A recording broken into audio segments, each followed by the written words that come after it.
श्री द्वादशांगी सरस्वती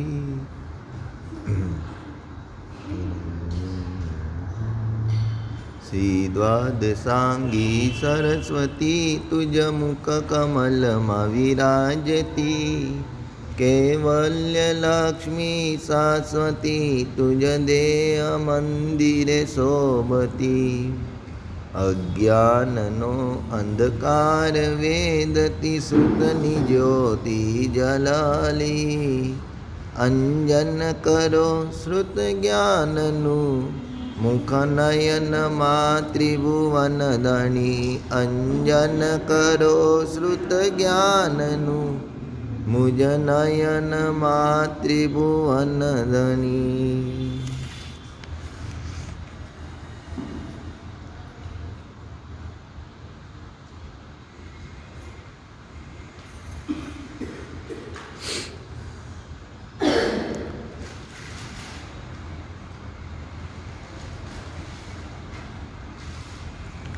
परम कृपालु देव तीर्थंकर परमात्मा ने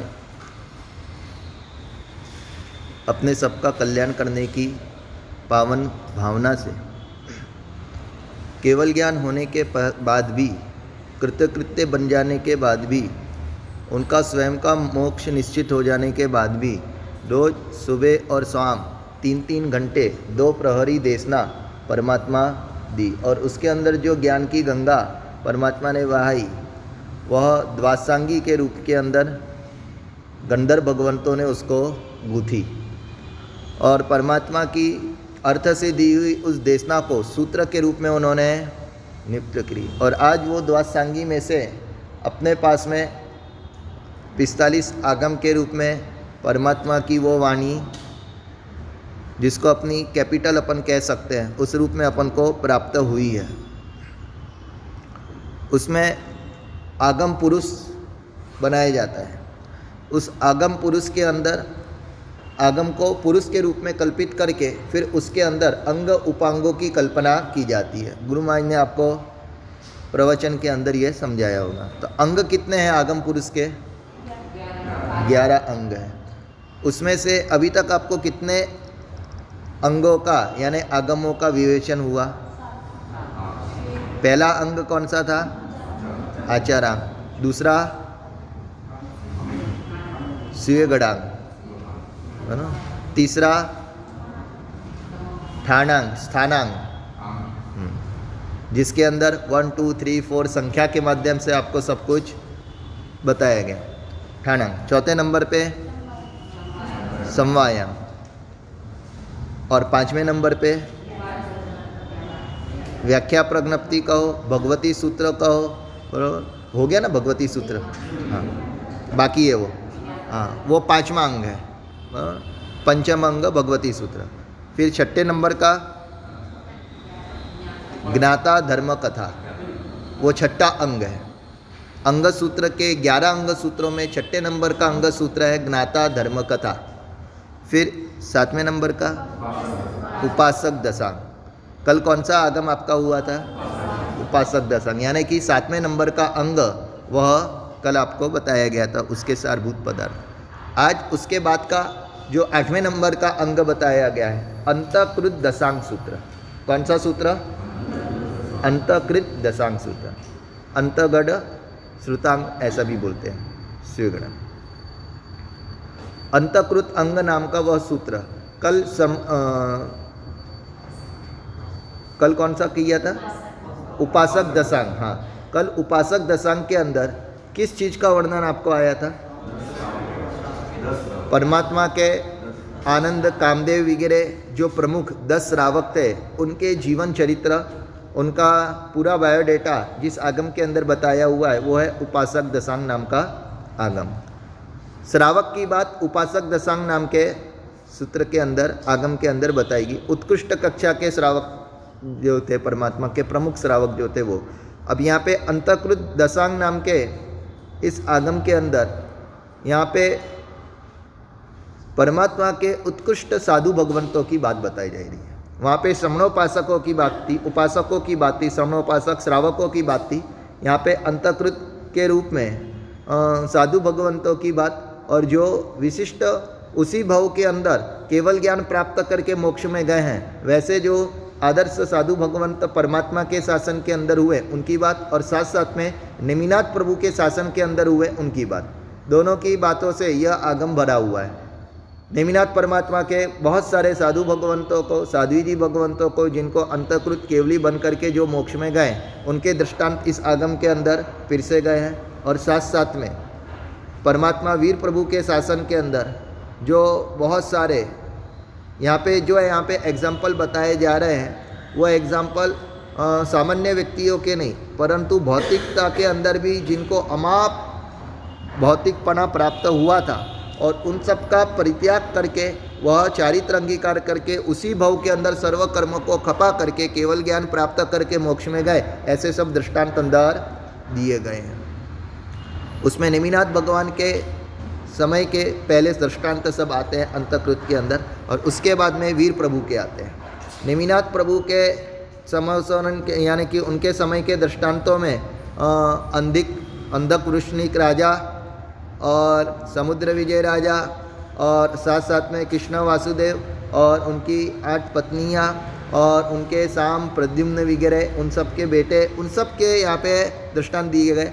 और उन लोगों की पूर्व अवस्था, यानी परमात्मा के परिचय में आए नहीं थे तब की अवस्था, और परमात्मा की वाणी नहीं सुनी थी उस समय की उनकी जीवन शैली, उसका वर्णन, और परमात्मा के समोसरण के अंदर आने के बाद में, परमात्मा की वाणी सुनने के बाद में, परमात्मा की वाणी से हृदय भावित होने के बाद में, फिर जो उनके अंदर एकदम से यू टर्न आया, और वह उसके माध्यम से उन्होंने जो व्रत नियम चारित्र वगैरह अंगीकार किए, और उसके बाद में उनको उसी भाव के अंदर उस चारित्र का उत्कृष्ट फल उनको जो प्राप्त हुआ, उसका पूरा वर्णन यहाँ पे किया गया है।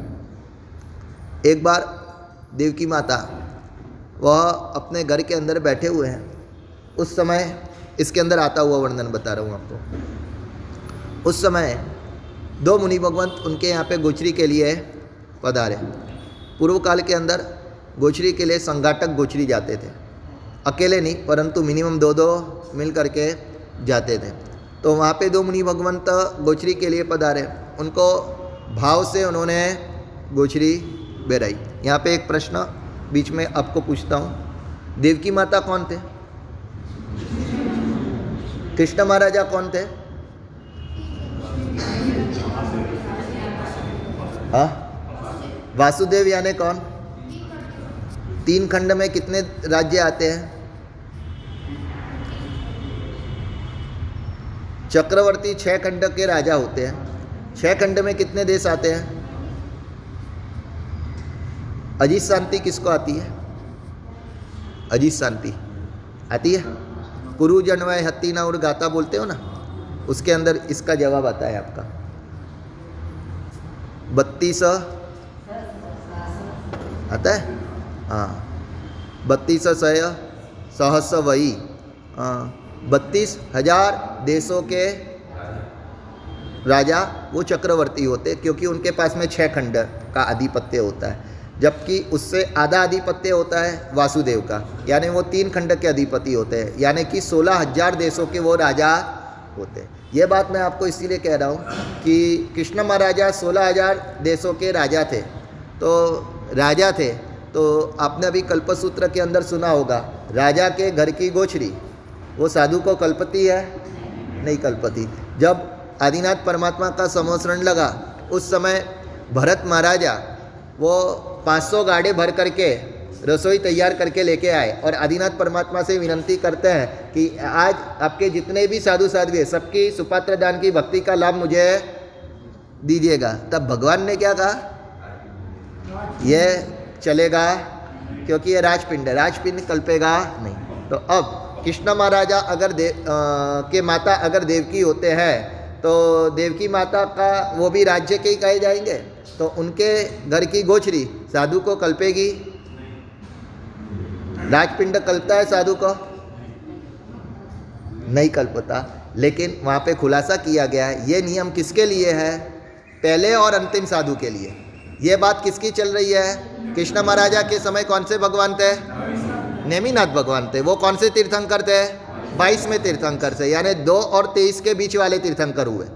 पहले और अंतिम तीर्थंकर के साधुओं के लिए वो नियम है कि उनको राजपिंड चलता नहीं है, परंतु तो नेमिनाथ भगवान के साधु हैं तो उनको तो राजपिंड चल सकता है। इसके लिए वो वहाँ पे गोचरी आए और गोचरी बहरे। यह दृष्टांत के अंदर जो आ रहा है वो अपन को कोई अघटित समझने का नहीं। देवकी माता ने उन दोनों को भाव से गोचरी बहराई और वो वहाँ से निकल गए।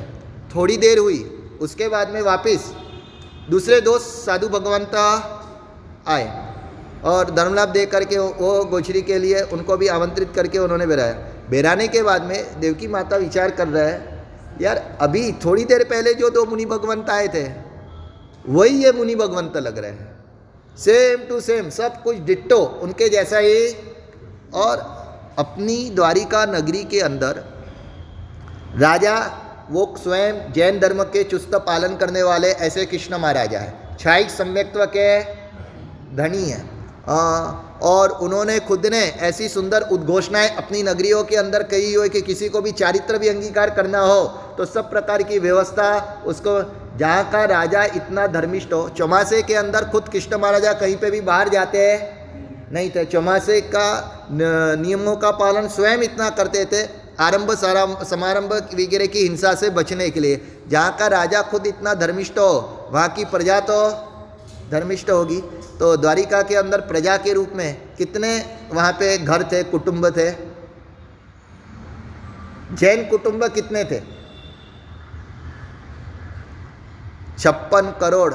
जादव नारे वो बोलते हैं नहीं जाऊँ नरक निगे सज्जाई के अंदर, कितने के धनी थे वो? 56 करोड़ यादवों के कुल वहाँ पे थे। तो वहाँ पे देवकी माता विचार कर रहे हैं कि एक के एक गुरु भगवंत को हमारे राजघराने के अंदर अब भी गोचरी लेकर के गए और थोड़ी देर के अंदर वापस दूसरी बार उनको आना पड़ा, तो क्या हमारी नगरी के अंदर दूसरे कोई घरों के अंदर गोचरी बहराने वाले नहीं होंगे अथवा उन लोग नहीं करते होंगे? क्यों उनको एक के एक घर के अंदर दूसरी बार आना पड़ा?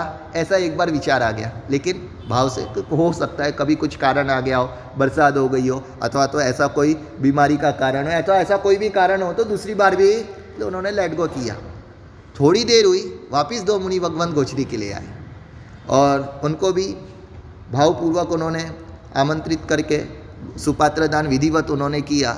लेकिन वो गए तो उनके जाने के बाद भी वापस देवकी माता को विचार आया कि ये मुनि भगवंत भी वही थे जो पहली बार आए थे और दूसरी बार आए वो भी यही थे, यानी कि वही। और ये अब वापस तीसरी बार एक के एक मुनि भगवंत को हमारे यहाँ पे 3-3 बार गोचरी बहराने के लिए आना पड़े, तो क्या हमारे नगरवासी लोग अथवा तो दूसरे सब लोग इस प्रकार उपेक्षा कर मुझे देना पड़े उसका खेद नहीं है। उसको लग रहा है हमारे नगर जन के अंदर रहे हुए दूसरे लोग क्या नहीं करते होंगे, जिसके कारण एक एक मुनि भगवंत को इतने सालों में इतने वर्षों में कभी भी ऐसा बना और पहली बार आज ऐसी घटना क्यों बनी। एक तो ये विचार आया और दूसरा विचार उनको ये आया कि मुनि भगवंत को देख करके मेरे मन के अंदर बहुत आनंद आया है, बहुत हृदय के अंदर शुभ भाव प्रगटे है और बहुत स्नेह उनके ऊपर खड़ा हुआ है, जाने कि मैं सब कुछ उनको दे दूँ, ऐसा उनके प्रति मुझे हृदय का वात्सल्य भाव खड़ा हो रहा है। ऐसा क्यों? और एक बार हो तो बराबर, दूसरी बार आए तो भी उतना ही हुआ, तीसरी बार में भी तो सम्यक्त्व होता है व्यक्ति के पास में, तो भी सुपात्र दान की भावना से वो भाव, लेकिन वो विचार रहे कि वैसा नहीं, मुझे तो विशेष रूप से उनके प्रति स्नेह का परिणाम खड़ा हो रहा है। इसलिए उनको कुछ समझ में नहीं आया। कृष्ण महाराजा शाम के समय जब आते हैं अपना राज कचेरी का काम सब निपटा करके, तब वो देवकी माता उनको कहते हैं कि आज ऐसी घटना बन गई और अभी तक उसका मैं कारण नहीं समझ पा रही हूँ। पहले तो एक एक मुनि भगवान को हमारे घर के अंदर 3-3 बार गोचरी आना पड़े अपने यहाँ पे, ऐसा अपने राज्य के अंदर क्यों बना? जब हेमचंद्राचार्य महाराजा पाटन के अंदर एंट्री ली ना, और उनका भव्य समैया कुमारपाल महाराजा ने रचा है कि मेरे धर्म प्रतिबोध करने वाले गुरुदेव पधार रहे हैं, तो शासन प्रभावना के रूप में उनका भव्य ठाठ माठ से समैया किया, और वो सज धज करके अलंकार पहन करके आया है। और गुरुदेव तो विहार करके दूसरे गांव में से पाटन के अंदर एंट्री ले रहे हैं, और उस समय उनको वंदन किया। वंदन करके उसका थोड़ा मन उदास हो गया, और उसके भाव को हेमचंद्राचार्य महाराज ने परख लिया। तब उनको पूछा हेमचंद्राचार्य महाराज ने कि भी क्या हुआ, आनंद के माहौल के अंदर इस प्रकार मुंह के ऊपर उदासी किस लिए आई? दर्शन से आनंद होना चाहिए, परंतु उदास क्यों हो गए? तब कुमारपाल महाराजा ने क्या कहा? उदासी आपके दर्शन से नहीं है, परंतु आपके शरीर के ऊपर रहे हुए वस्त्र के दर्शन से मेरा मन उदास हो गया है। बहुत बार कितने व्यक्तियों को जब बात की जाती है कितनी चीज़ों की, तो जो बात कही जा रही है उसके ऊपर वो ध्यान नहीं रखते, परंतु वो बात किस तरीके से बोली जा रही है उसके ऊपर ही वह, जैसे कि कोई चुटकुले से हम कोई तत्व आपको पिरसना चाहे तो तत्व को आप साइड में छोड़ दो और चुटकुला, जैसे वो बच्चे ने पेंडा, मम्मी ने कहा कि ले बेटा ये पेंडा खा, और पेंडा खा लिया। मम्मी को कड़वी दवा देनी थी, पेंडे के अंदर डाल करके उसको दे दी। फिर बेटे को पूछा कैसा लगा पेंडा? बहुत अच्छा था, मीठा था, एकदम मज़ा आ गई खाने में, लेकिन उसके अंदर जो ठलिया था ना, बीज था, वो मैंने निकाल के फेंक दिया। अब देना क्या था उनको? दवाई, लेकिन उसने जो देना था उसको फेंक दिया, और जो जिसके लिए दिया उसको उसने खा लिया। वैसे ही बहुत बार तात्विक बातें जो दी जाती है उसके अंदर तत्व जो ग्रहण करने का होता है उसको तो व्यक्ति छोड़ देता है, परंतु आजू बाजू के दृष्टांत अथवा तो दूसरी बात याद उसको रह जाती है, वो नहीं होनी चाहिए। उसके लिए कहा जाता है कि जो भी चीज़ का हम, छोटा बच्चा होता है ना, उसको बीच का चंद्र दिखाना हो तो क्या किया जाता है? माता उसको लेके जाती है चंद्र दर्शन कराने के लिए, मांगलिक के रूप में बीच का चंद्र का दर्शन कराने के लिए, और उसको दिखाती है, देख बेटा वो बीच का चंद्र, तो कहता है कहाँ पे है? उसको दिखता नहीं है, तो कि देख वो पेड़ दिख रहा है, पेड़ के ऊपर।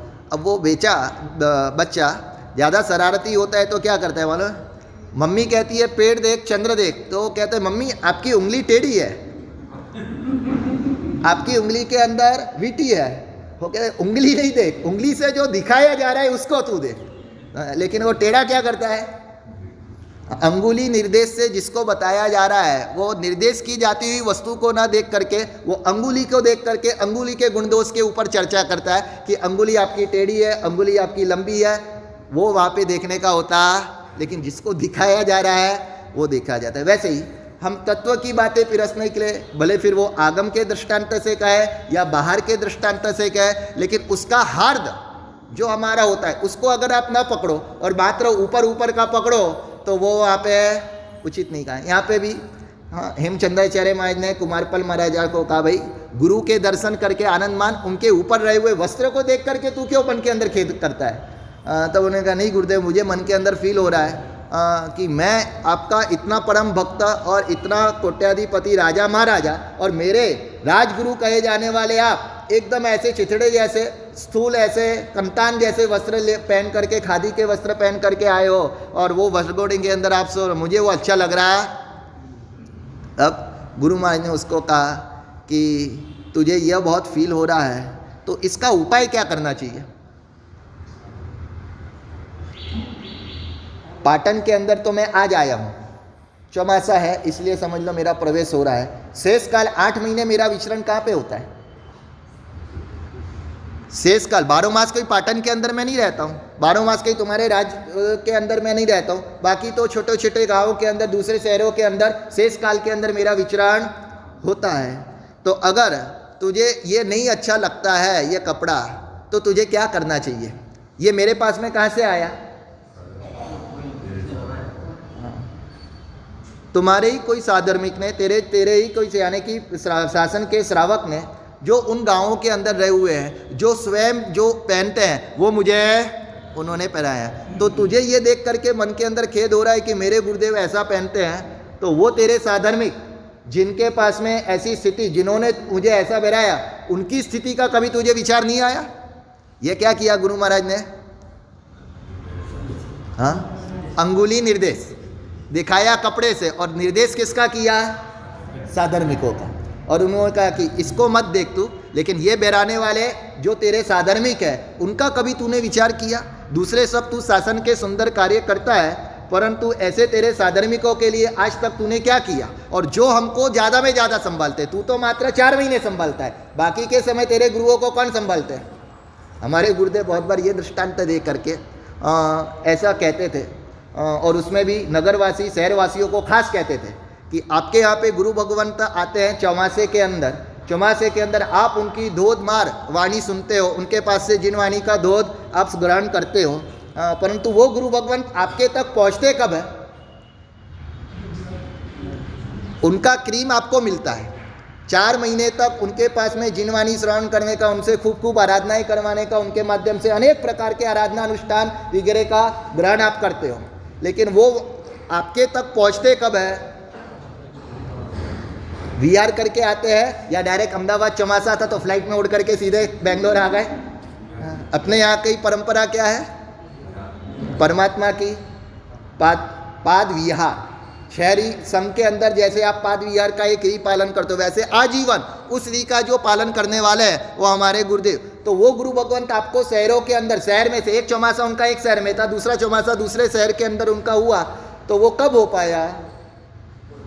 बीच में अनेक गांवों के अंदर विहार करते करते वो आए। उन गांवों के अंदर रहे हुए अपने संघों, छोटे संघों के अंदर कहीं पे तो ऐसा भी होता है गुरु भगवंत विहार करके 25 गुरु भगवंत पहुंच जाए, और वहाँ पे घर अपने मात्रा 2 या 5 हो, और तो भी वो 2 और 5 घर वाले उन 25 से 25 गुरु भगवंतों की योग्य रूप से हरे सब तरीके से विहार की उनकी सेवा शुश्रूषा वगैरह करते, तब गुरु भगवंत एक से आगे जा पाते। ऐसे अनेक गाँवों के अंदर रहे हुए साधर्मिकों को, उनको मात्र गुरु भगवंत की सेवा का लाभ मिलता है ज़्यादातर, उनको आपकी तरह चौमासे का लाभ मिलता नहीं है, सतत जिनवाणी का भी लाभ मिलता नहीं है। हम बहुत बार तो सुबह विहार करके जाते और शाम को वहाँ से उनकी नेट मात्र हमारे को सेवा ही लेने का होता है, और हमारे माध्यम से जो उनको दिया जा रहा है वो सब कहना हो तो कह सकते हैं। वो गाय को पालने वाले पिताजी के 2 बेटे थे, तो पिताजी ने जाते समय विचार किया कि ये अब मेरी सब चीज़ों का तो बंटवारा कर दिया है, लेकिन गाय का बंटवारा कैसे करना है? गाय तो एक ही है। तो उन्होंने दोनों बेटों को बुला करके कहा कि देखो ये गाय एक ही है, इसके कोई टुकड़े करके 2 किए जा सकते हैं, बंटवारा किया जा सकता है, इसलिए मैं दोनों को दे रहा हूँ, तुमको ये ध्यान रखना है। बड़े बेटे को कहा इसके आगे के भाग का तुमको ध्यान रखने का है, और इसके पीछे के भाग का, आगे के भाग का ध्यान रखना है, यानी क्या उसका मुँह क्या और गले तक का तुमको, यानी कि उसको खिलाने पिलाने का ध्यान तुमको रखने का है, और पीछे का यानी उसका गोबर है, उसका गौमूत्र है, उसका दूध है, पंचामृत उसका जो भी कहा जाता है, वो सब जो उसमें से निकले वो सब तुमको। तो ये पक्षपात हुआ, ये बराबर बंटवारा हुआ देने का एक को, और उसकी जब मलाई लेने का है तब वो उसको कोई देने का, तो ये पक्षपात कहा जाएगा। हाँ, तो वैसे ही बहुत बार ऐसा पक्षपात हम लोगों को मन के अंदर फील होता है, और उसके लिए हमारे गुरुदेव तो बहुत बार बोलते हैं कि चौमासा शहर में, शेष काल गांवों के अंदर। 4 महीने भले शेष चौमासे के अंदर बड़े सिटी या बड़े शहरों के अंदर रहो, लेकिन शेष काल के अंदर गामड़ों के अंदर जा करके मास कल्प 15 दिन 7 दिन वगैरह रह करके, जिन क्षेत्रों के अंदर गुरु भगवंत के चौमासे होते नहीं हैं, जहाँ पे जिनवाणी का लाभ उनको मिलता नहीं है, उन क्षेत्रों में जा करके 7 दिन 15 दिन वगैरह रह करके उनको भावित करो। नहीं तो वहाँ पे भी ये पक्षपात जैसा होता है। विहार के अंदर पूरी सेवा वगैरह सब कुछ उनको मिलता है, लेकिन हमसे जो उनको ज्ञान प्राप्त होना चाहिए, धर्म प्राप्त होना चाहिए, उसका योग उनको हो पाता नहीं। ये बात हेमचंद्राचार्य महाराज ने कुमारपाल को समझाई कि 4 महीने तो तुम्हारे पास, बाकी के 8 महीने हमको कौन संभालता है। और हमारे दूसरे भी जो छोटे छोटे गुरु भगवंत होते हैं अथवा साधु साध्वी होते हैं, वो सब वो छोटे छोटे गाँवों के अंदर विचरण करते, छोटे छोटे क्षेत्रों के अंदर चौमासा करते, उन सबको संभालने का काम कौन करता है? उन साधर्मिकों का तुमने कभी विचार किया? मेरा विचार तुझे आ रहा है कि मेरी कंबल ऐसी है, लेकिन उनका तो। और उस समय ये बात उसके हृदय के अंदर इतनी जज गई कुमारपाल महाराजा को कि जिसके कारण उन्होंने उसी दिन से संकल्प किया कि आज से अब मैं साधर्मिक के अंदर मेरा जो कुछ भी मैं योगदान करता हूँ 7 क्षेत्र में, उसमें ज़्यादा साधर्मिक के क्षेत्र में करूँगा। और उसके बाद में हर वर्ष 1 करोड़ सोना मोर का वो साधर्मिक उद्धार के अंदर किया। उसके बाद वो 14 साल जिए हैं, 14 करोड़ सोना मोर उन्होंने साधर्मिक के अंदर खर्ची। समझे? ये बात मैंने आपको क्यों बताई? देवकी कृष्ण महाराजा को कह रही है कि आपके राज्य के अंदर एक मुनि भगवान को 3-3 बार अपने यहाँ पे राजघराने के अंदर गोचरी आना पड़े, तो आपके नगरवासी लोग कर क्या रहे हैं? और प्रजाजन दूसरे सबको, किसी को भी मुनि भगवंतों का सेवा शुश्रूषा का ध्यान नहीं है, ऐसा उन्होंने ठपका दिया। तब कृष्ण महाराजा विचार में पड़ गए, यार ऐसी तो घटना कभी भी बनी नहीं है, ऐसा हुआ कैसे? तो वहाँ पे क्या हुआ था? वो मुनि भगवंत 3 बार आए थे या अलग अलग मुनि भगवंत 3 बार आए थे? तो देखा, उन्होंने जो देखा था वो गलत था, तो देखा हुआ भी झूठ हो सकता है ना। इसलिए कभी भी ऐसा हुद्दा लेकर के अथवा तो रुआब लेकर के नहीं चलना। मैंने आंखों से देखा है, हाँ ये तो ऐसा ही है, मैंने कानों कान, अरे आंखों से देखा हुआ भी झूठ हो सकता है, तो कानों कान सुना हुआ झूठ हो सकता है या नहीं हो सकता है? और जो कानों कान भी सुना हुआ नहीं है, मात्र अंदाज लगाया जाता है। और बहुत बार तो अंदाज भी, और उसमें भी आज के कलिकाल के अंदर ज़्यादातर क्या होता है, हमको आंखों आंख दिखाने वाली आंख कौन सी होती है? मीडिया।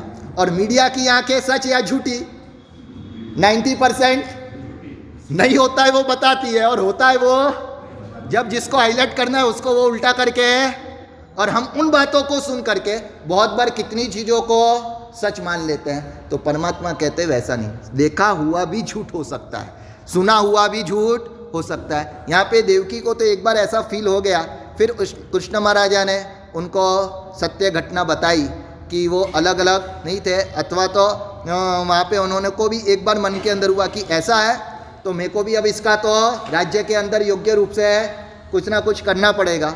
और दूसरे दिन वो जब समोसरण के अंदर जाते हैं और नेमिनाथ प्रभु को वंदन करते हैं, उसके बाद में उनके मन के अंदर होता है कि चलो प्रभु को ही पूछ लेते हैं पहले तो। और प्रभु को वहाँ पे पूछते हैं, तब भगवान उनको बताते हैं कि वो मुनि भगवंत तुम्हारे यहाँ पे गोचरी नहीं आए हैं, लेकिन वो सब मुनि भगवंत अलग थे।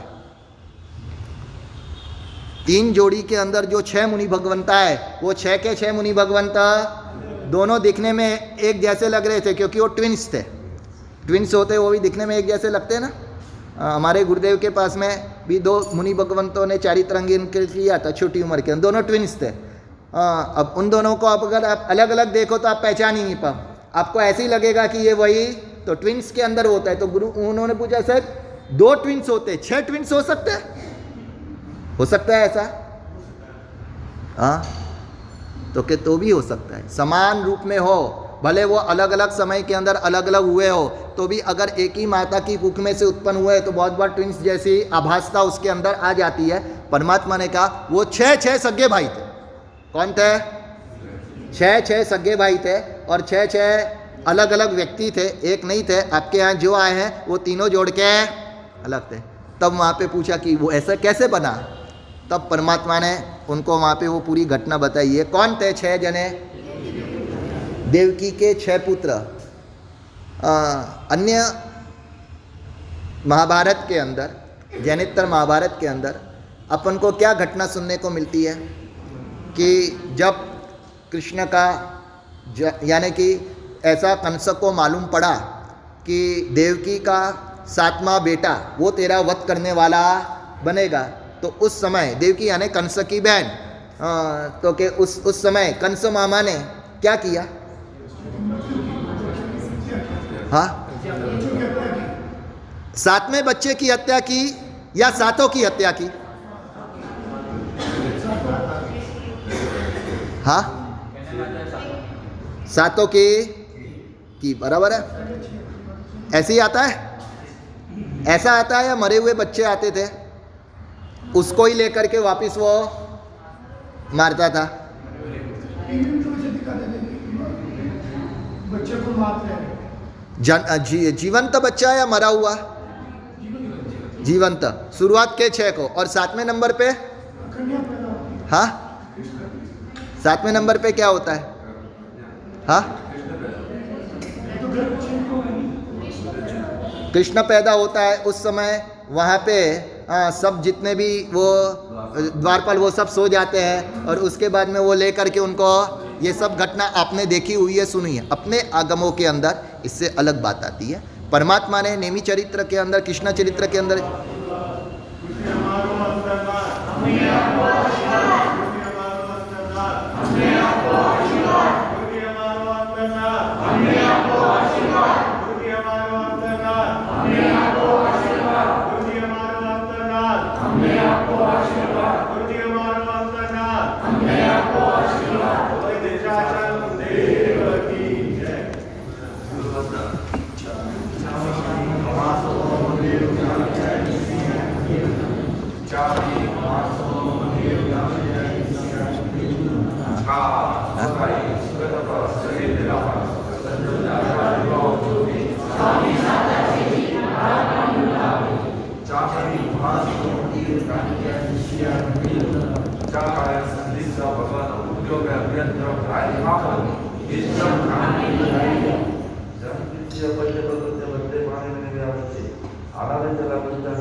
देवकी चरित्र, देवकी नाचन।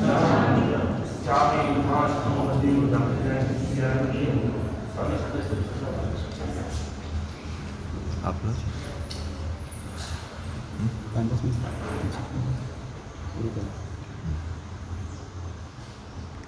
कहाँ पहुँचे?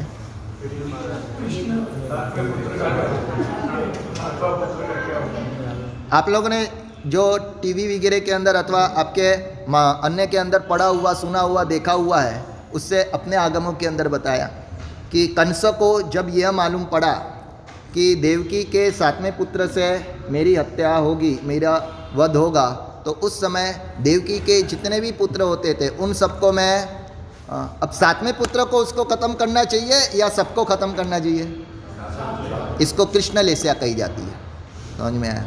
और उसने विचारा कि मुझे एक भी पुत्र उसका रहने देना, भले मेरे लिए ऐसी भविष्यवाणी हुई हो कि 7वें पुत्र से मेरा वध होगा, तो उसके जो भी पुत्र जन्मते थे उन सबको वह, और अपने यहाँ पे ऐसा आता है कि अपने यहाँ पे ऐसा आता है कि वो जब आ रहा है उस समय वो देवकी के पुत्र अपनी पूर्व की पुण्याई लेकर के आए हैं, और उनके पुण्य प्रभाव से हरिणगमेशी देव वहाँ पे आकर के गर्भ संक्रमण करता है, समझ में आया? जन्म के समय के अंदर उनको लेकर के और जिसका मरा हुआ पुत्र जन्मा है उसको वहाँ पे ला कर के रख देता है। और जब पुत्र का जन्म होता है देवकी का, उस समय उनके नौकर चाकर कहते मरा हुआ पुत्र जन्मा है, तो भी उसको शांति नहीं होती है कंस को। वो मरे हुए पुत्र को लेकर के पत्थर के साथ में उनका सिर फोड़ करके खत्म करता है, तब उसको जाकर के शांति होती। ऐसे पहले पुत्र के साथ में ऐसा व्यवहार किया, दूसरे पुत्र के समय भी हिरण्यगमेशी ने ट्रांसफर कर दिया और दूसरा मरे हुए पुत्र को वहाँ पे लाया, उसको भी उसने मरे हुए को वापस मार करके विचारा कि चलो हो गया। ऐसे 6 पुत्रों के अंदर यही सिलसिला चला, समझ में आया?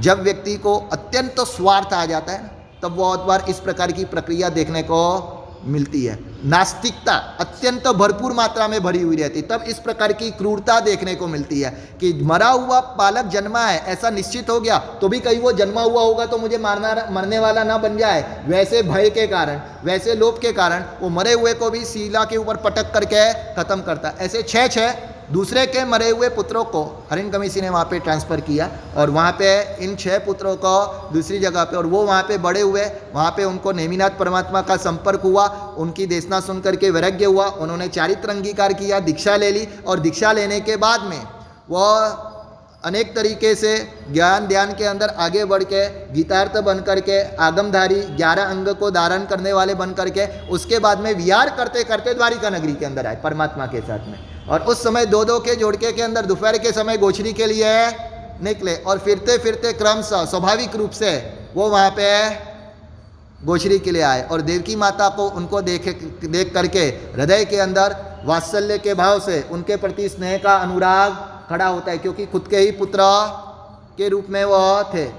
वो खुद का ऋणानुबंध स्नेह का अनुराग वहाँ पे खड़ा। ये सब घटना जब देवकी माता ने सुनी, उस समय उनके मन के अंदर ये सब भूतकाल की बनी हुई घटनाएं याद आ गई कि हाँ ऐसा हुआ था, मेरे मरे हुए पुत्र जन्मते थे, उसको आकर के वो करो, इसलिए वो मरे हुए पुत्र नहीं परंतु ताजी पुत्र जन्मे थे, उनका वहाँ पे ट्रांसफ़र कर दिया गया था। गर्भ संक्रमण, अपने यहाँ पे भी गर्भ संक्रमण की बात आती है ना। हाँ, और वैसे ही कृष्ण का जब 7वें नंबर पे जन्म होता है तब भी गर्भ संक्रमण होता है। वहाँ पे कोई द्वारपाल सोते नहीं है तो वो नहीं, लेकिन इस तरीके से गर्भ संक्रमण वहाँ पे किया जाता है, और वहाँ पे जसोदा के यहाँ पे कृष्ण, और वहाँ से यहाँ पे मरे हुए को लाता है। लेकिन कृष्ण कंस ये समझता है कि सब मरे हुए बालक जन्मे और मैंने सबको, इसलिए मैं बच गया। लेकिन वहाँ पे होता नियति में जो लिखा हुआ है वो अवश्य रूप से ज्ञानियों का देखा हुआ कभी भी गलत होता नहीं है। नियति को परमात्मा भी बदल सकते हैं नहीं है, निश्चित रूप से जो होने वाला है वह वहाँ पे होकर के, जैसे छठा आरा आएगा तो उसको भगवान भी बदल सकते हैं। अभी अपने आयुष्य 100 वर्ष के 5वें आरे के हिसाब से होते हैं तो किसी की ताकत है 84 लाख पूर्व का आयुष्य बना सके।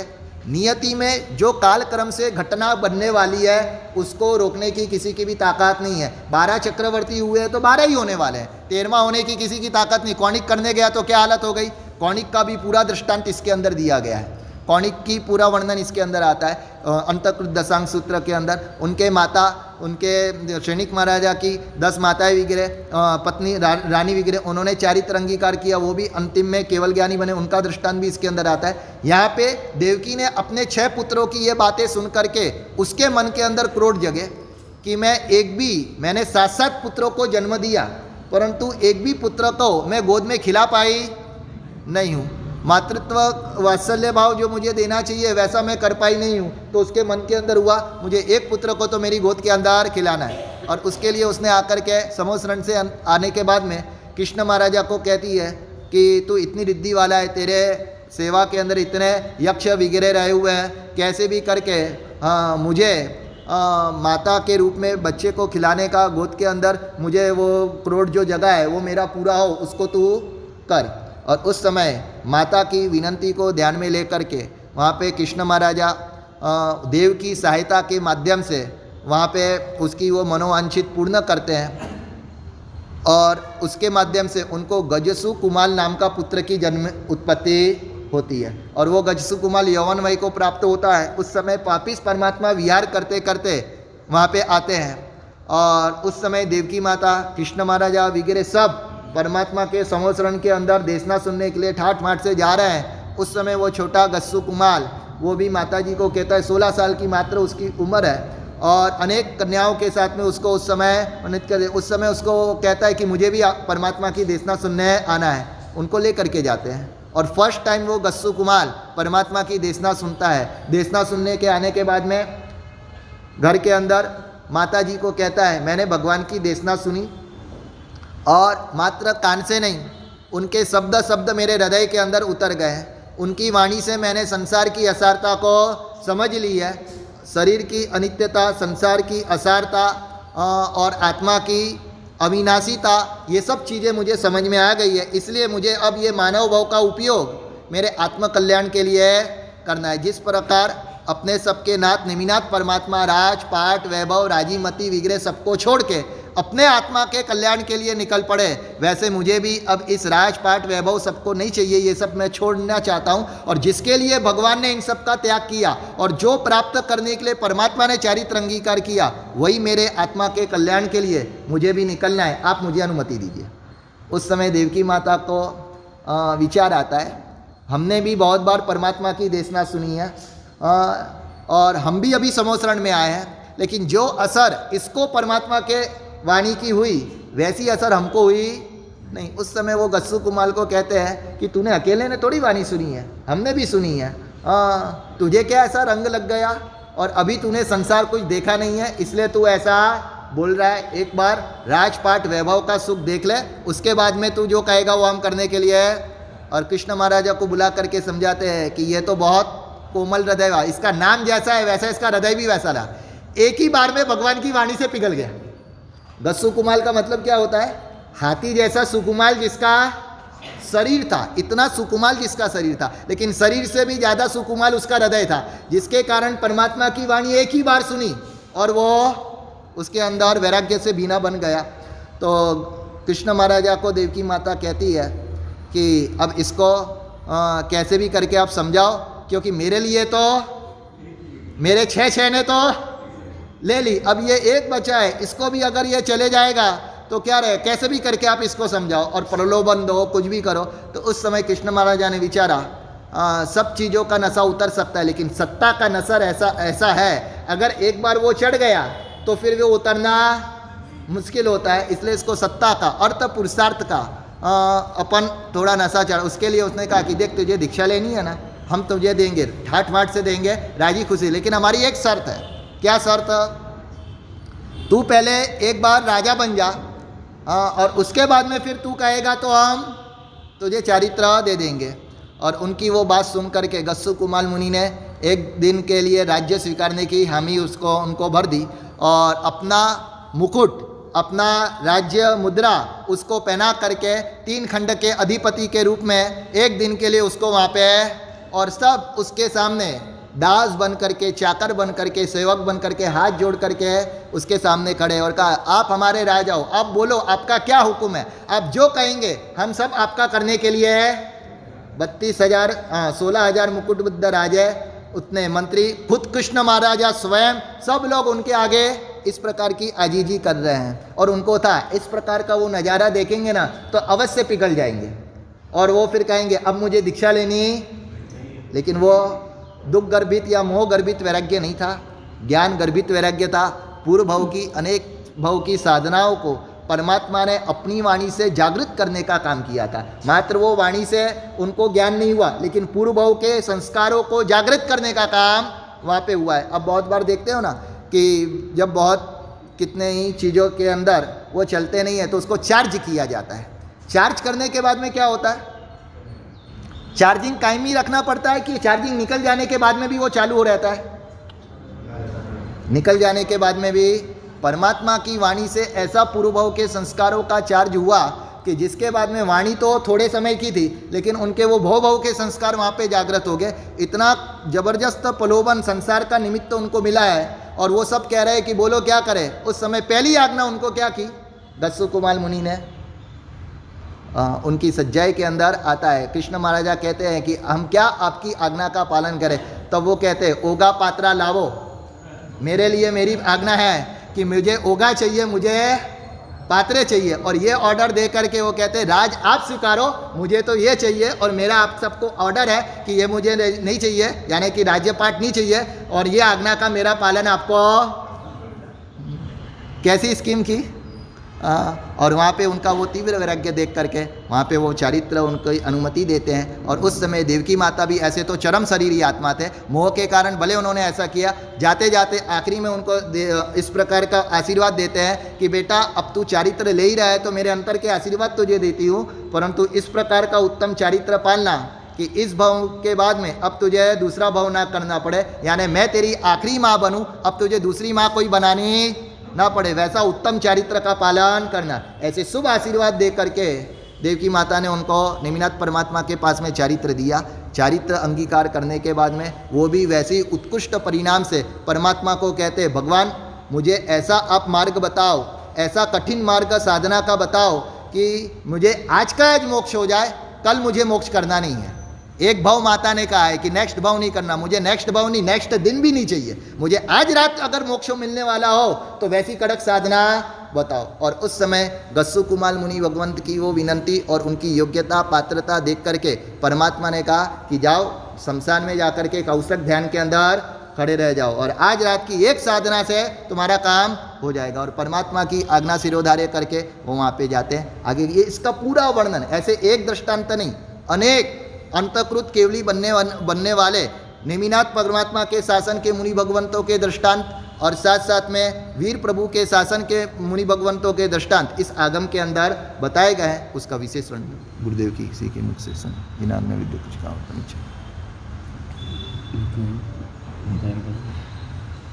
कुछ जायरात करनी है।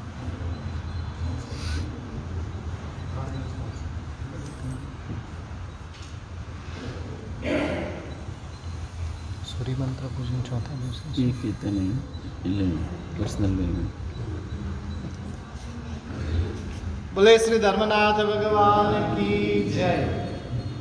देखिए श्री धर्मनाथ दादा के दरबार के अंदर जब से पूज्य गुरु भगवंत का प्रवेश हुआ है तब से एक धर्म की अलग जगी है और जिसके अंदर पर्युषण महापर्व तक तो लगभग प्रतिवर्ष आराधना अच्छे से हो जाती है, लेकिन पर्युषण महापर्व के बाद में तो व्याख्यान चालू करना रहे तो 2-5 को पूजा करते करते भी उनको पकड़कर लेकर आना पड़ता है कि भाई पधारो और प्रवचन शुरू करना है, पूजा बाद में कर लेना। और ऐसी हालत लगभग देखने को मिलती है।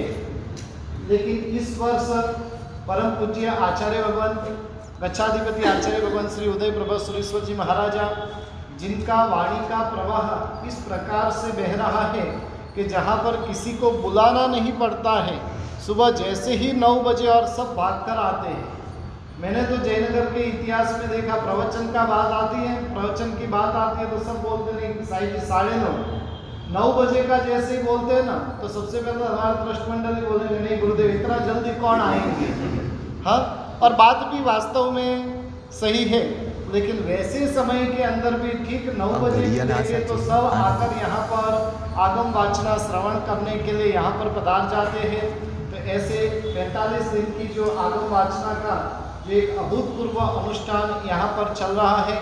आज के आगम का लाभ सा अशोक कुमार जी मिश्रीमल जी भंडारी परिवार ने जो लिया है, खूब अनुमोदना है। कल भगवती सूत्र का वांचन होगा और भगवती सूत्र का लाभ सा उत्तम चंद जी अमित चंद जी कर्णावत परिवार ने प्राप्त किया है। ठीक 9:15 बजे आपको यहाँ पर उपस्थित हो जाना है। अपने यहाँ पर परम पूज्य हमारे यहाँ पर हम संसार में देखने जाए ना तो खाने की होड़ लगती है और साधु संतों के अंदर देखने जाए तो त्याग और तपश्चर्या की होड़ लगती है। मुझे नहीं लगता है कि 13 साधु भगवंतों में कोई छुटा वापरने वाले रहेंगे। लगभग आचार्य भगवंत एक ठीक है, आचार्य भगवंत की तो विशेष बातें होती है, उनके ऊपर शासन की बहुत बड़ी जवाबदारी होती है। कितना चिंतन, अपन को एक बच्चे को घर में संभालना रहे ना तो इतना टेंशन होता है। साईं जी को 14 बच्चे को संभालना है। हाँ, उनको पढ़ाना लिखाना खाने पीने का सब कुछ ध्यान रखना होता है। एक बच्चे से भी हम परेशान होते हैं घर में। हाँ, और इसलिए साईं जी कई बार बोलते हैं स्कूल जाने का समय 8 साल का, हम 1.5 साल का होता है उसको भगाते कि भाई 4 घंटा तो उसके नाम की शांति हो जाए। ये परिस्थिति लगभग हमारी रही हुई है। और वैसे समय के अंदर आचार्य भगवान की तो बात ही निराली होती है। तो इस प्रकार से लगभग साधु संतों के अंदर तपश्चर्या की होड़ लगी हुई है, जिसके अंदर हमारे पन्यासी भगवंत युग प्रभा विजय जी महाराजा, जिनकी वर्धमान तक की 100वीं ओली की पूर्णाहुति हो रही है। कंटिन्यू 1000 आंबिल सलंग एक साथ में 1000 आंबिल, उन आंबिल के बीच में उपवास जरूर आया, लेकिन आंबिल के अंदर एक भी पारना बीच में आया नहीं है। तो सलंग 1000 आंबिल की आराधना परम पूज्य मुनिराज श्री यशस्वी प्रभु विजय जी महाराजा, जिनको 500 आंबिल और 56वीं ओली ना 51वीं ओली 500 आंबिल से, यहाँ पर 100वीं ओली 1000 आंबिल से, 51वीं ओली 500 आंबिल से होने जा रही है। और साथ ही साथ जिनका नाम ही क्या है, त्यागी प्रभा विजय जी महाराजा। देखिए गुरुदेव ने दीक्षा के समय सोचा भी नहीं होगा। नहीं, उस समय तपस्वी प्रभु विचारा था इनका हाँ, नाम उस रखने समय में तपस्वी प्रभा विचारा था, लेकिन त्यागी प्रभा विजय जी महाराजा आज भी 24वां उपवास आज है और 31 उपवास तपस्वी राखी हो तो ठीक है। आराधना पूज्य मुनिराज श्री त्यागी प्रभा विजय जी महाराजा को चल रही है और बाकी सब महात्माओं को, किसी को 56वीं, किसी को 50वीं, किसी को 30वीं ओली आदि की आराधना चल रही है। तो जिसके उपलक्ष्य में अपने यहाँ पर रत्नत्रयी महोत्सव का आयोजन किया गया है। रत्नत्रयी महोत्सव की रूपरेखा सबसे पहले आपको बता देता हूँ। सुबह में 11 तारीख से लेकर 13 तारीख तक ये महोत्सव चलेगा। 11 तारीख के दिन, और देखिए साथ साथ में हमारे साध्वी जी भगवंत भी, जिनको लगभग गोचरी के लिए मंदिर के बाहर जाना नहीं पड़ता है, क्योंकि आमबिल ही है।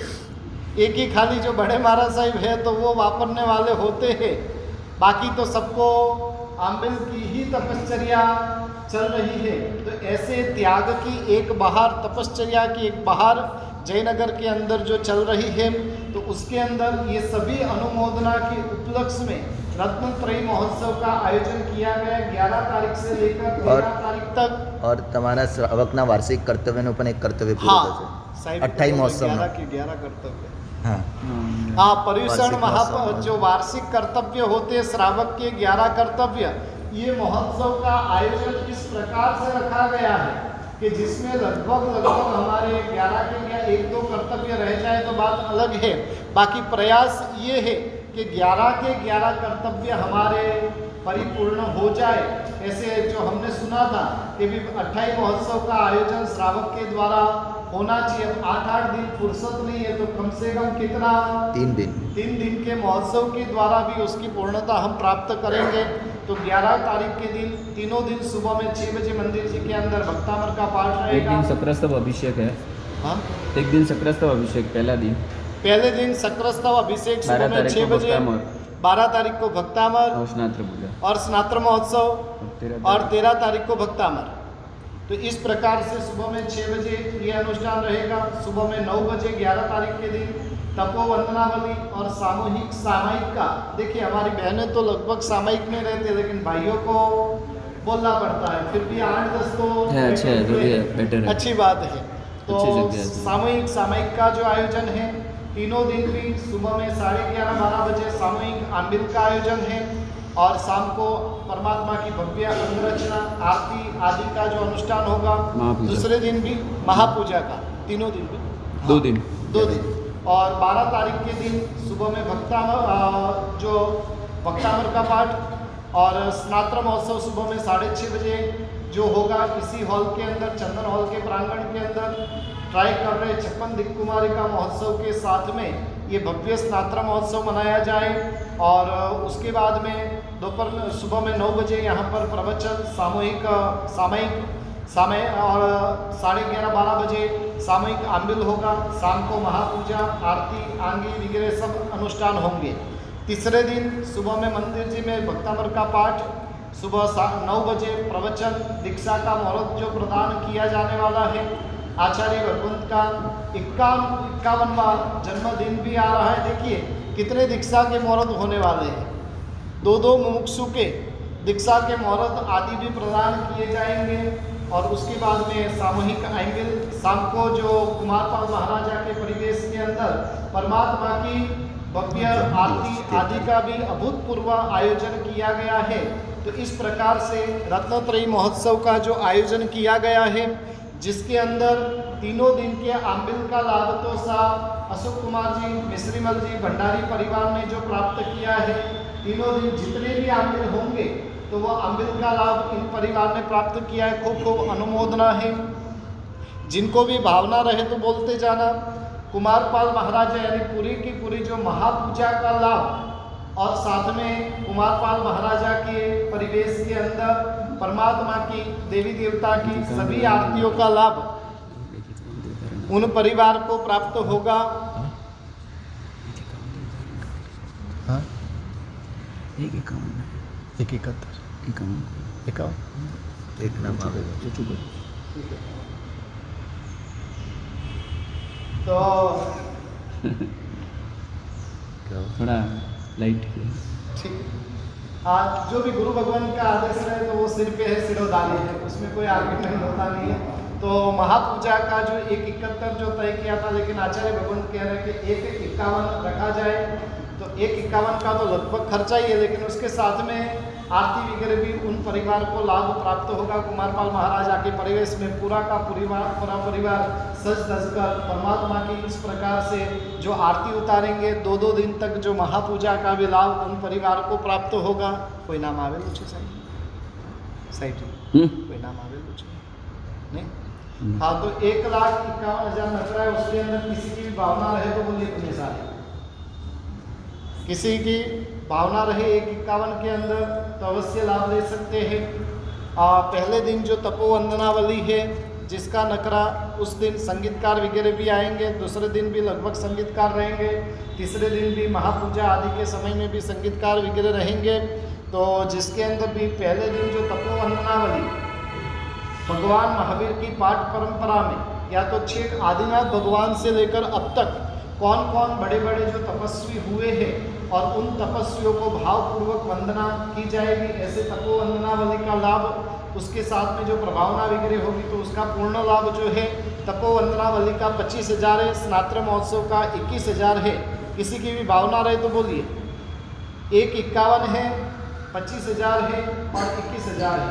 इस प्रकार से 3 नकरे तय किए गए। जिनकी भी भावना रहे तो अपना नाम लिखाइएगा। और महोत्सव शुभेच्छक के रूप में 2100 रुपया नकरा रखा गया है। उसके अंदर भी जिनकी भी भावना रहे तो 2 मिनट के अंदर लिखा दीजिए। महोत्सव शुभेच्छक में 2100 रुपया। सा उत्तम चंद जी, अमित चंद जी कर्णावत 2100 रुपये के अंदर। सा अशोक कुमार जी, मिश्रीमल जी भंडारी, हिम्मतमल जी चमना जी, नित्या मधुर परिवार, रजनीश कुमार जी, प्रकाश चंद जी, प्रकाश चंद जी, नहीं ना बोल, प्रकाश चंद जी, विमल चंद जी, प्रकाश चंद जी, बाल चंद जी, मोहनलाल जी के गांधी, M.K. गांधी, भवनलाल जी मकरा जी कोठारी। बहनों में 1 मिनट इधर हो जाए फिर बहनों में आता हूँ। Bhawanlal ji Makra ji Kothari, Bhagyalakshmi silk, Virat drug house, Bhagyalakshmi Virat drug, Khimchand ji Jawanmal ji Kothari, Javerchand ji, Hirachand ji Chauhan और बोलिए पुण्यशाली लीलाबेन, विक्रमचंद जी संतलेचा, संघवी चंद्र कुमार जी जसराज जी, कांति केवल एंड ब्रदर्स, और बोले पुण्यशाली जिनकी भी भावना रहे। सुनील कुमार जी, सुमन राज जी गादिया। भाइयों में हो गया तो अभी बहनों में जाता हूँ। हाँ, हिंद फार्मा और किसी की भी भावना रहे 2100 रुपया जो नकरा है। चलिए आगे बहनों में। साधर्मिक भाई,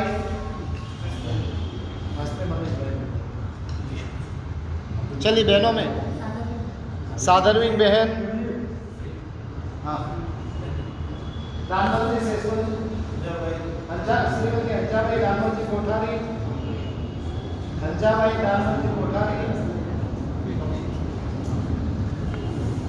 साधर्मिक बहन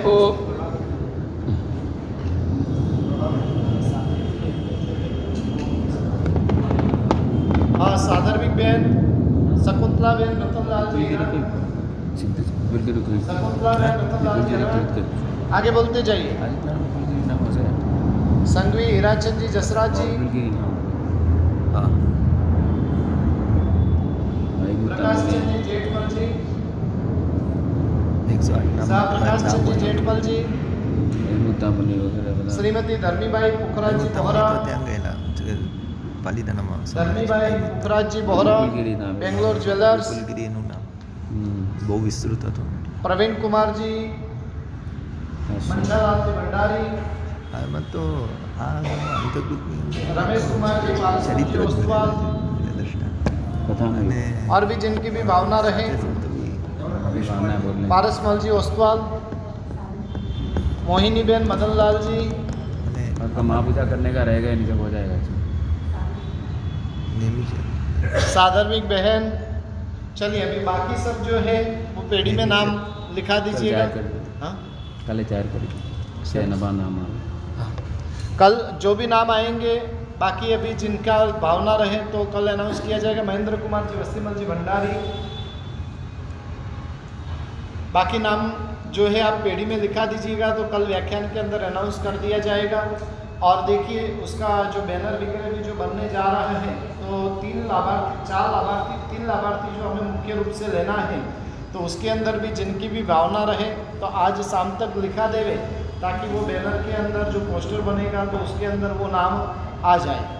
बराबर। अभी भी किसी की भी भावना रहे कि 71 में 151 में महापूजा का लाभ, 25,000 में तपोवंदनावली का लाभ और 21,000 के अंदर स्नातक महोत्सव का लाभ, किसी की भी भावना रहे तो आप नाम लिखा सकते हैं। तपोवंदनावली के अंदर नाम लिख लीजिए, अशोक कुमार जी, मिश्र आएगी। 21,000 में हाँ? થઈ ગયું તપોવનના तपोवंदनावली हो गया। अब 2 नाम बाकी, स्नातक महोत्सव और कुमारपाल महाराजा की परिवेश में आरती।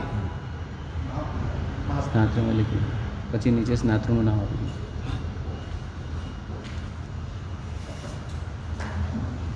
अंतकृत दशांक ग्रंथ, जिसके अंदर अधिकांश सिद्ध भगवंत सिद्धगिरिराज के ऊपर विपुल पर्वत विपुलगिरी के ऊपर निर्वाण को पाए, उनके बहुत सारे कथानक भरे पड़े हैं। आपने परमात्मा नेमिनाथ के भाई का नाम सुना है? क्या नाम है?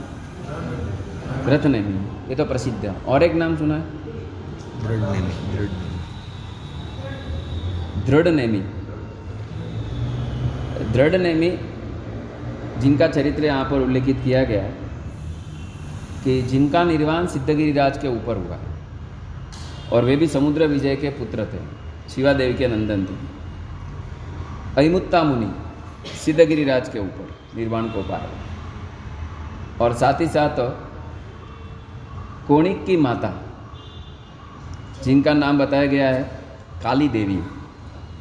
સાવકી तो इस तरह से काली, सुकाली, महाकाली, कृष्णा, महाकृष्णा, वीर कृष्णा, राम कृष्णा, पितृसेन कृष्णा, महासेन कृष्णा, ये सब पटरानियाँ सैनिक महाराजा की थी, और जिन्होंने चारित्र ग्रहण किया था। 17 वर्ष का दीक्षा पर्याय पाला था, और 17 वर्ष के दीक्षा पर्याय को पालकर 1 मास का अनशन करके सिद्धगिरिराज पर निर्वाण को पाया। यहाँ पर बताया गया है कि हर एक साध्वी जियों के अलग अलग रिकॉर्डेड तप है। जैसे सुकाली साध्वी जी के कनकावली नाम का तप, महाकाली साध्वी जी क्षुद्र सिंह निष्ठित नाम का तप, उसकी विधि पढ़े तो अपने दिमाग चक्कर में आ जाए किस तरह से वे उपवास करके उसके ऊपर आंबिल या ब्यासना करते थे। और आंबिल वर्धमान तप की आराधना, वर्धमान तप की 100 ओली की आराधना महासेन कृष्णा नाम की साध्वी जी ने उस समय परमात्मा महावीर के शासन काल में पहली बार अपना रिकॉर्ड लिखा था। वो साध्वी जी का चरित्र भी अंतकृत दशांक के अंदर लिखित है। साथ ही साथ हम सुनते हैं कि जिसके शरीर के अंदर यक्षराज प्रवेश कर चुका था, मुद्गर पानी, पानी मतलब हाथ, हाथ के अंदर जिसके मुद्गर ही रहता था और शरीर के अंदर यक्ष ने प्रवेश कर दिया था, और दिन की 7 हत्या न करे वहाँ तक उसको चैन पड़ता नहीं था। राजगुरी नगरी के अंदर या मगध के अंदर कोई भी व्यक्ति जब तक 7 खून के समाचार न मिले तब तक अपने घर से बाहर नहीं निकलता था। पूरा लॉकडाउन चलता था उस सैनिक महाराजा भी खुद नहीं निकलते थे। लॉकडाउन की परंपरा तब से, तो लॉकडाउन सबसे लगने की परंपरा लगी होगी शायद। तो ऐसी खतरनाक हालत बना दी थी उसने। 6 पुरुष और 1 स्त्री 7 की हत्या न करे तब तक उसको चैन नहीं पड़ता था। वो ऐसे बहुत सज्जन आदमी था पहले, लेकिन जब शिवालय के अंदर उसकी पत्नी अर्चना करने गई और वो अर्चना करके निकल रही थी, कुछ नैवेद्य धर के निकल रही थी, उस वक्त वहाँ के 6 अधम पुरुषों ने उसके पति को झाड़ से बांधकर उसके सामने उस स्त्री का जो कुकृत्य किया वो देखकर वो शिवालय में गया। वो 6 तो भग गए और वो शिवालय में उस देव को बोलता है कि तू जगता है कि मरता है कि सोता है, क्या करता है? अगर तू सच्चे अर्थ में जगता है तो कुछ ना कुछ तेरा प्रभाव होता है, नहीं तो तेरा मंदिर तोड़ दूंगा। और उस समय कहा जाता है कि वो यक्ष उसके शरीर में प्रवेश करता है और वो गदा उसके हाथ में आती है और तब से उसने ये सिलसिला शुरू कर दिया 7 की हत्या का। लेकिन उसका भी उद्धार किससे हुआ? उसका उद्धार किससे हुआ? परमात्मा महावीर के काल के सुदर्शन नाम के श्रावक के कौशक मुद्रा के दर्शन करते करते उसको एक नई दिशा मिली। बताई थी ना श्रावक की कितनी प्रतिमा होती है? कितने नाम बताए थे? पहला नाम सम्यक्त्व, दूसरा व्रत, तीसरा सामायिक, चौथा कौशत, 5वां शतकृत क्रतु कौशक, 6ठा ब्रह्मचर्य। कौन सा? ब्रह्मचर्य। और एक आता है तपस्या, जिसके अंदर विशिष्ट प्रकार की तपस्या करने की होती है। और एक मस्त प्रतिमा आती है, अणगार प्रतिमा, भिक्षु प्रतिमा, 11वीं प्रतिमा। भिक्षुक के समान ही में वे रहते हैं, कपड़े भिक्षुक के नहीं, साधु के नहीं पहनते, लेकिन लॉज करना, गोचरी के लिए बाहर जाना, अपने लिए बनाए हुआ घर में चलेगा नहीं, ये सब विधियाँ श्रावक की होती है। तो ये सुदर्शन श्रेष्ठी ने ये सब श्रावक की प्रतिमाएं धारण करके रखी थी, इसके लिए उसका सत्व बहुत ही बढ़ा हुआ था। और जब परमात्मा राजगिरी नगरी के अंदर पधारे तो उस समय कोई भी दर्शन करने का साहस नहीं कर रहा है, जैसे कोरोना में मंदिर में आने का साहस नहीं करते थे वैसे परमात्मा महावीर साक्षात पधारे। खाली देव देवियों की परिषदा है, लोग बहुत कम नहीं के जैसे हैं। और उस समय सुदर्शन ने अपनी मनोरमा को कहा कि मैं प्रभु के दर्शन करने जाता हूँ। मनोरमा ने कहा कि जरा सोचो, पूरा रास्ते सन्नाटा छाया हुआ है और वो फिर रहा है, हाथ में उसके गदा है, आपको देखा और आप पूरे, आप सोच लो क्या करना है। उसने कहा देवी आयुष्य पूर्ण होगा तो ऐसे भी हो जाएगा, और परमात्मा की भक्ति का ये सही अवसर है, यह मेरी सत्व कसौटी का अवसर है, तो मुझे तू जाने दे और प्रभु का दर्शन मुझे करने दे, हो सकता है कुछ नई दिशा मिल जाए। और उस वक्त सुदर्शन सेठ अपने सारथी को कहता है कि रथ लेके चल।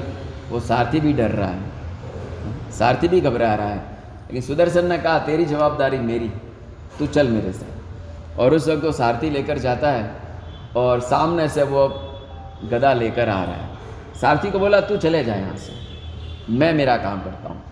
और यहाँ पर विधि बता रहे हैं कि सुदर्शन सेठ रथ से बाहर निकलता है और कौशक ध्यान में खड़े रह जाते हैं और परमात्मा महावीर का स्मरण करते हैं कि प्रभु मुझे समाधि दो, प्रभु मैं आपके दिए हुए व्रत को दोबारा स्वीकार कर रहा हूँ। कल बताया था ना, जब अंतिम समय आता दोबारा व्रत लेना पड़ता है, तो दोबारा सब व्रत का उच्चारण कर रहा मन ही मन, पहले व्रत, दूसरे व्रत, तीसरे व्रत, चौथे, 5वें अनुव्रत, शिक्षाव्रत, गुण व्रत, 12 व्रत का अंदर के अंदर अनुसंधान जोड़ रहा है और परमात्मा महावीर के चारित्र की, परमात्मा की शासन स्थापना की बहुत ही अनुमोदना कर रहा है, साधु साधु के चरित्र की अनुमोदना कर रहा है और सभी जीव का शासन रसी की भावना से भावित हो रहा है। और जीव मैत्री का भाव इतना आगे बढ़ा, इतना आगे बढ़ा कि उस वक्त सुदर्शन के सामने वो आके खड़ा है। सुदर्शन को तो लगा कि अब तो बस अंतिम समय समझ के ही चलना है।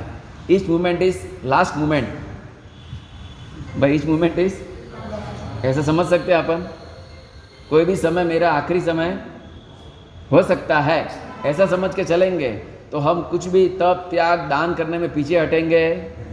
बराबर है, पीछे क्यों हटते हैं? कल काम लगेगा, परसों काम लगेगा, तरसों काम लगेगा, अरे मेरे को नहीं मेरी पेढ़ी वाले को काम लगेगा।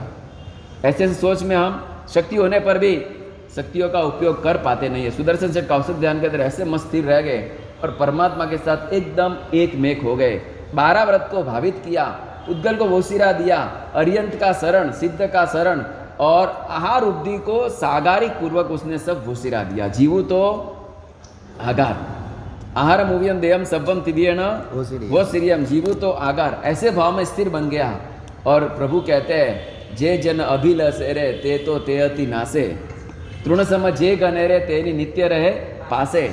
अब देखो मृत्यु को उन्होंने एकदम इजी एक्सेप्ट कर लिया, आ जा तू पहले क्या है, तू आ जा। इस तरह मृत्यु को जो स्वीकार किया और सुदर्शन सेठ के सामने आया हुआ वो मुदगर पाणी यक्ष जिसके शरीर में बैठा हुआ है, कौन था वो? अर्जुन मालिक। और उस वक्त उसके शरीर में रहा हुआ जो वो देव था, मिथ्यामती देव था, वो निकल गया। हमारे वहाँ बताया गया कि किसी भी साधु या साध्वी को भूत वलगाड़ आ जाए, क्या आ जाए, तो उसके लिए 6 टर्म्स बताइए। अगर आ जाए तो उसकी सुरक्षा के लिए 6 टर्म्स बताइए। उसके अंदर एक टर्म्स ये भी बताइए कि वो खूब ही अप्रमत्त रहे, उसके लिए उसको तैयार रखना चाहिए, साधु प्रमाद में न गिर जाए, अप्रमत्त रहे। दूसरे नंबर पे उसको भोजन के अंदर दोषित कुछ भी नहीं खिलाना चाहिए। तीसरे, उसके वस्त्र वगैरह बहुत एकदम उजले वगैरह नहीं रखने चाहिए। ऐसी वहाँ पे तकनीकें बताइए। तो ये तकनीक कौन सी आ गई? सुदर्शन के पास क्या है? उत्कृष्ट अप्रमत्तता, क्योंकि प्रमादी को ही देव चलित करता है, अप्रमत्त को देव चलित कर सकता नहीं है। तो अप्रमत्त रहना, ये अप्रमत्तता की साधना सुदर्शन सेठ ने इतनी सुंदर की और परमात्मा से ऐसे लिंक्ड हो गए कि सामने आए हुए वो अर्जुन मालिक के शरीर में रहा हुआ दैत्य भग गया और वो मूर्छित होकर गिर गया। क्योंकि इतने दिन उसकी शरीर की शक्ति किससे चलती थी? जैसे ड्रग्स से क्रिकेटर की शक्ति चलती है ना, स्टीरॉइड से, ड्रग्स से वो लोग खेलते हैं कूदते, लगता कि इतनी शक्ति कहाँ से आ गई, लेकिन उनका ड्रग्स का कमाल होता है। वैसे ये अंदर में रहा हुआ ड्रग्स था। कौन सा ड्रग्स? यक्षराज ड्रग्स। आपके वहाँ मिलता है भाई अच्छा ड्रग्स? हीरा ड्रग्स में यक्षराज ड्रग्स। और कहा जाता है कि शरीर में जब देव इतनी समय से रहा हुआ है, शरीर के बहुत पैरामीटर लॉस हो जाते हैं, शरीर की शक्ति हीन होने लगती है। वो जब निकल जाता है तो एकदम ही मूर्छित हो जाता है। तो मूर्छित होने का कारण और कुछ नहीं था, इतने समय से उसकी शक्ति का प्रयोग कर करके उस यक्ष ने उसके शरीर को बहुत ही खोखला कर दिया था। वो यक्षराज निकल गया और वो मूर्छित हो गया। सुदर्शन तो प्रभु में ऐसा लीन बन गया, ऐसा लीन बन गया, और वो दूर रहा हुआ सारथी ये पिक्चर देख रहा है कि कौन मरता है और कौन क्या होता है, देखते हैं। और आजू बाजू बड़ी बड़ी हवेली में रहे हुए लोग भी ये शो देख रहे हैं। ऐसा शो किसको नहीं देखने को मिलेगा भाई? ऐसा शो देख रहे हैं, तमाशा हो गया, तमाशा ने तेड़ू नहीं, तमाशा ने तेड़ू ना हो, और लोग देख रहे हैं और लोगों ने चिचियारी बजाया, जय हो सुदर्शन सेठ की, जय हो सुदर्शन सेठ की। सारे नगर के लोग नीचे आ गए और उस वक्त सुदर्शन ने इतनी आवाज़ सुनी, घोंघाट सुना, आंख खुल गई, देख रहा है सब क्या है। इतने लोग आके बधाई दे रहे हैं, इतने लोग आके चरण स्पर्श कर रहे हैं और सामने गिरा हुआ है। उस वक्त सुदर्शन ने सोच लिया कि अंतर में रहा हुआ जो वो दैत्य था वो निकल गया है, और उसके ऊपर पानी के छिड़काव किए। सुदर्शन ने हाथ रखा, हाथ से उठाया, अर्जुन के आंखों में आंसू की धारा बहने लगी। आज तक इतनी क्रूर हिंसाएं मैंने की, एकमात्र मेरी पत्नी के साथ किसी ने क्या कर दिया और मैंने इतने लोगों की, निर्दोष लोगों का संहार किया। धिक्कार है मेरी जात को। सुदर्शन सेठ हवे तमे मारो उद्धार करो। मेरे अंत में रहे हुए उस दैत्य को भी निकाला आपने है, तो मुझे अब यहाँ से मोक्ष में भी कहाँ ले जाओगे? कौन ले जाएगा?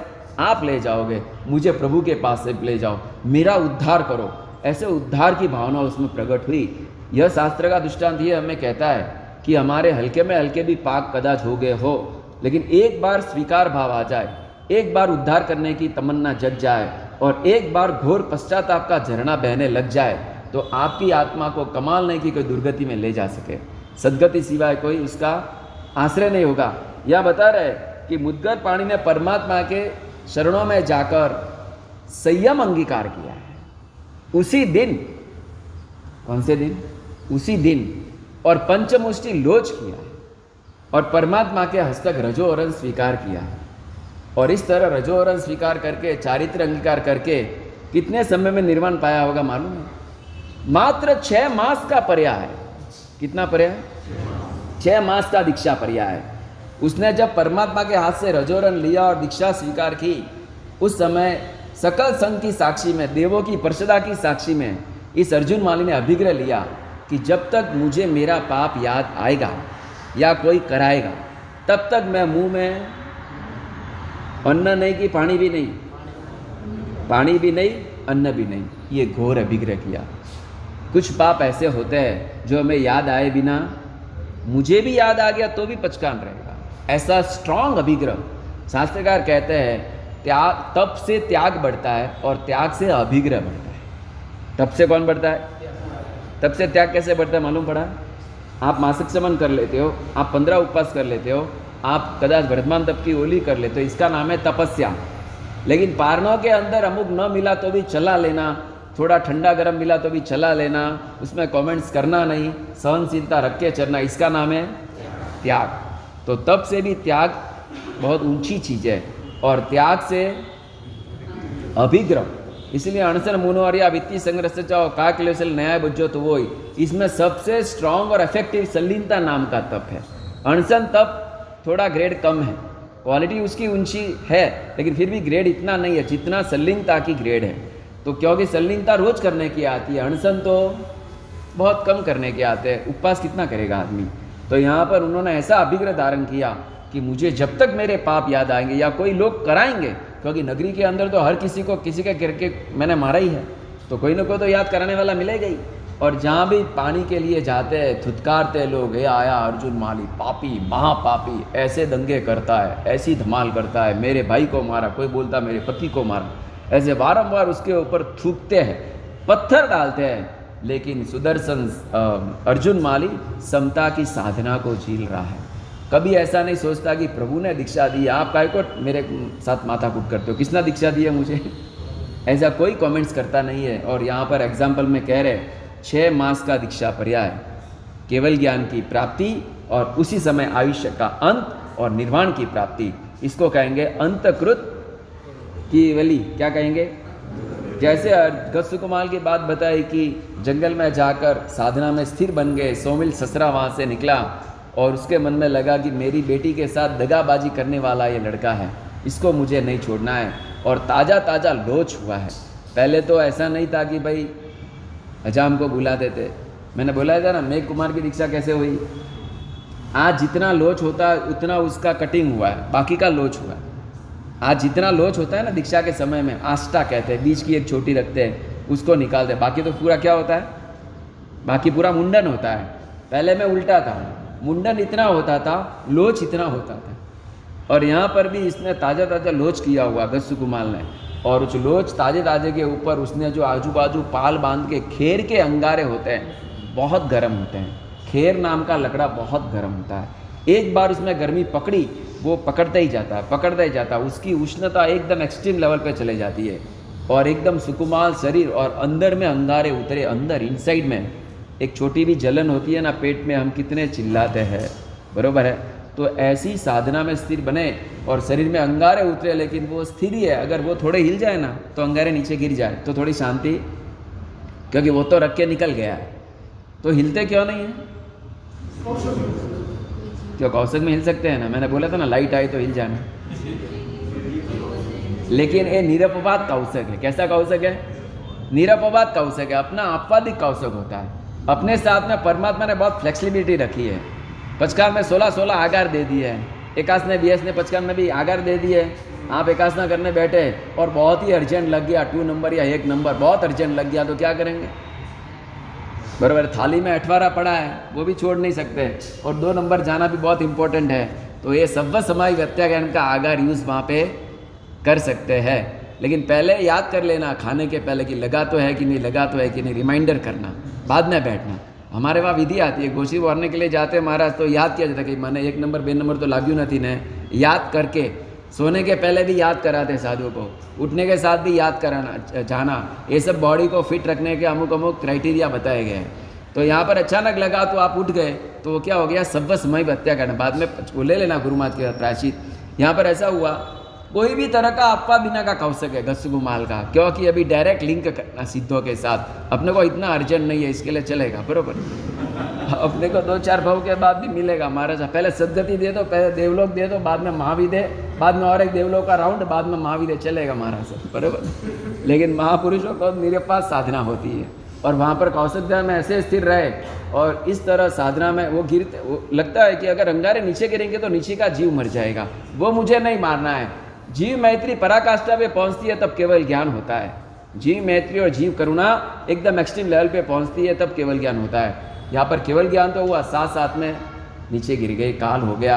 और परमात्मा नेमिनाथ के समोसन के अंदर देव देविया पधारे, कृष्ण महाराजा दर्शन करने के लिए पधारे, तीन प्रदक्षिणा दी, वंदन किया, देशना सुनी, बाद में बोला मेरे छोटे भाई महाराज कहाँ है, दिख नहीं रहे। उन्होंने कहा आपके भाई ने तो अपना कार्य सिद्ध कर लिया है। नेमिनाथ प्रभु ने कहा कार्य सिद्ध कर लिया है, सिद्ध कर लिया है प्रभु, मतलब निर्वाण पा गए। कैसे, किसने ये किया, क्या हुआ? परमात्मा ने कहा कि उसको सधाने वाला एक अच्छा ससुरा मिल गया। कौन मिल गया? हेल्पर आदमी मिल गया, और जंगल के अंदर उन्होंने कार्य सिद्ध कर लिया है। तो शायद ये किसने किया है? कृष्ण महाराजा को प्रभु कह रहे तो इसके ऊपर द्वेष मत करना, लेकिन उसका साइन में बता देता हूँ तुझे कि जब तेरा ये वरघोड़ा मेरा दर्शन भक्ति करके निकलेगा और फिर से द्वारिका नगरी जाएगा, बीच का जो चौराया आएगा वहाँ से कोई एक आदमी आता होगा और वो तुझे देखेगा और उसका पेट फट जाएगा और वो मर जाएगा, उसको समझना तेरे भाई का वो हत्यारा, ऋषि का हत्यारा वो है। बस ये परमात्मा ने इंडिकेशन दिया।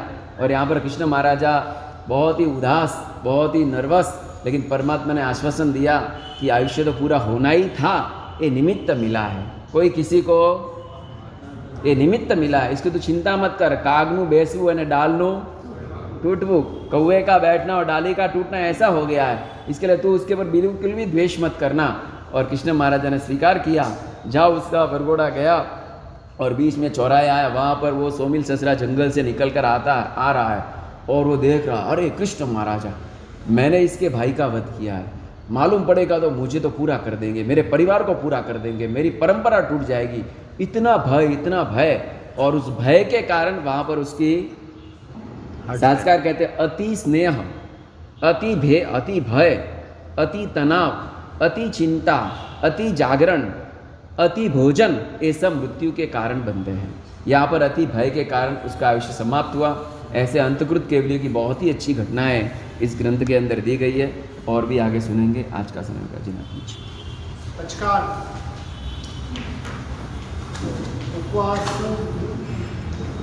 उपवास पानाहार सूर्य के अवर्तम के दिव्यम यानम नम खाइम नम सुदर मन दिया गालिना पानाहार